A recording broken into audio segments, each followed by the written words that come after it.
Hey guys, got a 2024 plate Volvo XC40 here. Just going to show you how to reset the tyre pressure warning light on this one.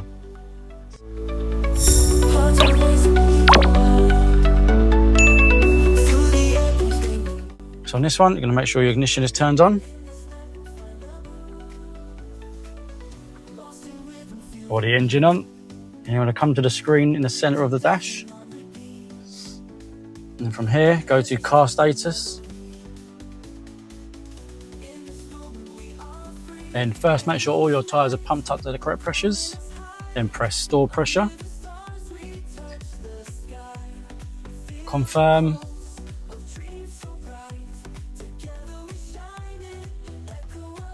And it's storing pressure. And that's it.